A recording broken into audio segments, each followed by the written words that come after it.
जय जय श्रीमन नारायण। मैं सीता श्रीनिवास आज आप सबको बताऊंगी नरक चतुर्थी क्या है, नरक चतुर्थी की पौराणिक कथा क्या है और इसका महत्व क्या है।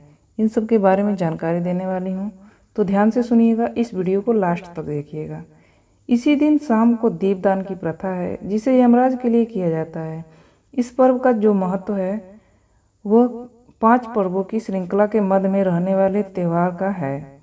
दीपावली से 2 दिन पहले धनतेरस, फिर नरक चतुर्थी या छोटी दीपावली। इसे छोटी दीपावली भी कहा जाता है।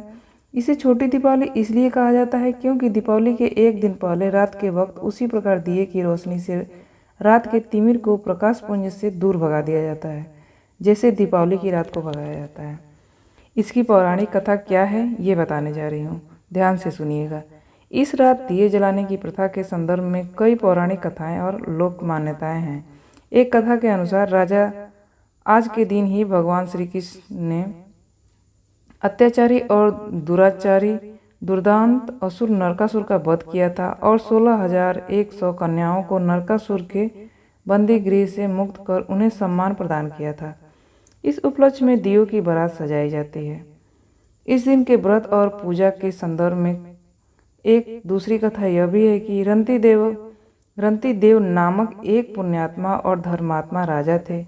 उन्होंने अनजाने में ही भी कोई पाप नहीं किया था, लेकिन जब मृत्यु का समय आया तो उनके समक्ष यमदूत आकर खड़े हुए।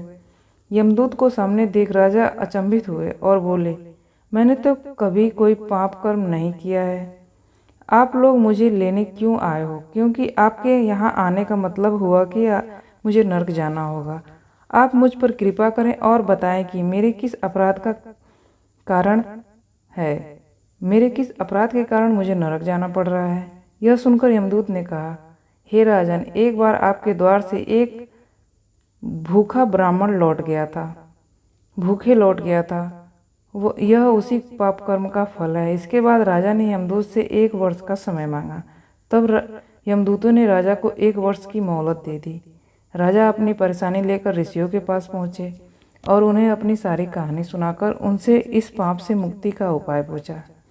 तब ऋषि ने उन्हें बताया कि कार्तिक मास की कृष्ण पक्ष की चतुर्थी का व्रत करें और ब्राह्मणों को भोजन करवाकर उनके प्रति हुए अपराधों के लिए क्षमा याचना करें। राजा ने वैसा ही किया जैसा ऋषियों ने उन्हें बताया। इस प्रकार राजा पाप मुक्त हुए और उन्हें विष्णु लोक में स्थान प्राप्त हुआ। उस दिन से पाप और नरक से मुक्ति हेतु भूलोक में कार्तिक चतुर्थी के दिन ही इस नरक चतुर्थी का प्रचलन है। क्या है इसका महत्व? नरक चतुर्थी का महत्व क्या है, इसके बारे में बताने जा रही हूँ, ध्यान से सुनिएगा। इस दिन के महत्व के बारे में कहा जाता है कि इस दिन सूर्योदय से पूर्व उठकर तेल लगाकर और पानी में चिरचिरी के पत्ते डालकर उससे स्नान करने से और विष्णु मंदिर और कृष्ण मंदिर में भगवान का दर्शन करना चाहिए। इससे पाप कटता है और रूप सौंदर्य की प्राप्ति होती है।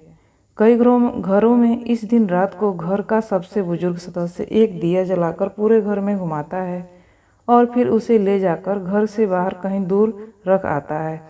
घर के अन्य सदस्य अंदर रहते हैं और इस दिए को नहीं देखते हैं। यह दिया यम का दिया कहलाता है। माना जाता है कि पूरे घर में इसे घुमाकर बाहर लाने से जो बुराइयां हैं घर के अंदर की, वो बुराइयां घर से बाहर आ जाती हैं और कथित बुरी शक्तियां भी घर से बाहर चली जाती हैं। ये जानकारी कैसी लगी मुझे ज़रूर बताइएगा। ऐसी जानकारियाँ पाने के लिए आप इस चैनल को सब्सक्राइब कर दीजिएगा। आपका दिन शुभ हो, आपका दिन मंगलमय हो, सफलता आपके कदम चूमे। इसी आशा और विश्वास के साथ इस वीडियो को समाप्त करती हूँ। जय जय श्रीमन नारायण।